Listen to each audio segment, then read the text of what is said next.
Merci d'être toujours avec nous dans Le Monde aujourd'hui, un programme de VOA Afrique.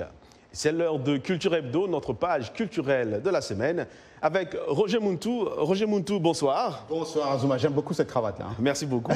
Alors, pour commencer, vous nous emmenez à Soweto. Soweto, une ville que j'adore. Hein. Oui, Azuma, c'est à Soweto, plus précisément dans le canton noir historique de Soweto, que des dizaines de Sud-Africains ont célébré samedi dernier la fierté et la fin d'une troisième vague de coronavirus particulièrement dure pour leur communauté enveloppée de drapeaux arc-en-ciel. Il faut rappeler que la pandémie a amplifié les défis auxquels sont confrontées les personnes LGBTI en Afrique du Sud, en les forçant à rester à la maison avec des familles ou des communautés qui n'ont pas toujours accepté leur identité. Maintenant, nous avons plus de cas de discrimination, plus de problèmes de santé mentale, car maintenant, ils doivent faire face à cette famille qui n'accepte pas nécessairement. Voilà, c'est ce qu'a déclaré l'un des organisateurs de l'événement, Sifokzaki Nombande, 42 ans. C'était un coup de pouce pour la communauté LGBTI que la ville de Johannesburg aide à parrainer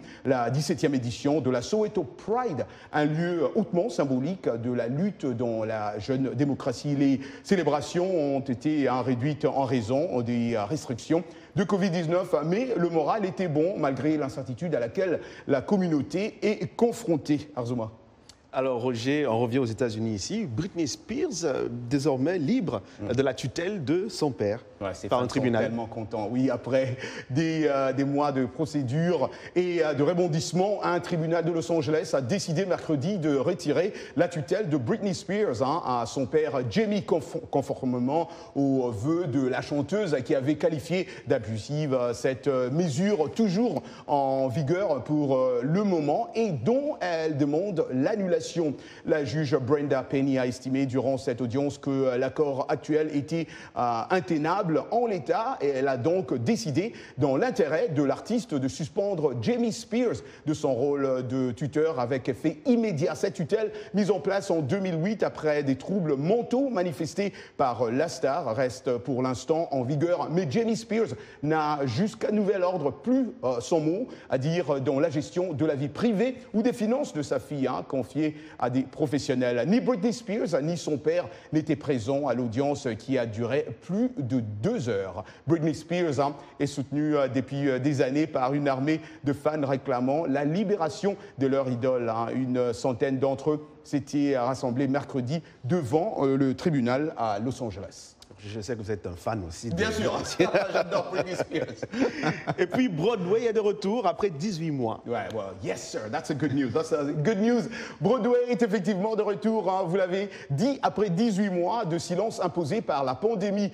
Les théâtres new-yorkais rallument leur scène et se sont offerts dimanche soir leur plus beau spectacle avec leur récompense annuelle, les Tony Awards, et un triomphe pour la comédie musicale Moulin Rouge, retransmise par le réseau mondial CBS. La cérémonie des Tony Awards 2021 a récompensé les œuvres de la saison 2019-2020, brutalement interrompue en mars de l'an dernier par l'épidémie de Covid-19 qui a particulièrement meurtri New York. C'est la comédie musicale Moulin Rouge, The Musical, qui a écrasé le plateau avec 10 récompenses, presque un record. Le Tony de la meilleure pièce de théâtre est allé à The Henringtons, la chanteuse, comédienne et danseuse Adrienne Warren, qui a remporté le Tony de la meilleure actrice dans une comédie musicale pour son portrait de la chanteuse Tina Turner. Tina a donné sur scène un aperçu de son talent. Broadway est de retour. C'est indispensable, Arzuma, pour les amoureux du théâtre. On est d'accord? Ah, Roger, moi j'adore le théâtre. Est-ce que vous n'auriez pas, comme ça, un peu une recommandation à New York pour moi? Mais justement, avant d'abord de vous dire au revoir à la semaine prochaine, je vous invite à jeter un coup d'œil sur Showstoppers, ou spectacle à ne pas manquer. C'est une exposition colorée et lumineuse sur les costumes des pièces de théâtre et de Broadway qui vient d'ouvrir ses portes à New York. Vladimir Lensky l'a visité pour nous, récit et de Claire Morangibourg. L'exposition Showstoppers présente plus de 130 créations de théâtre contemporain. Ici, nous tenons devant Whipped Cream. C'est un spectacle. Voilà qui est bien dit en On tout doit cas. y aller, hein, qui est à Ça Broadway. me donne vraiment envie, Roger. Moi aussi. En tout cas, merci beaucoup et puis Bon week-end à la semaine prochaine. Merci beaucoup. Très bien.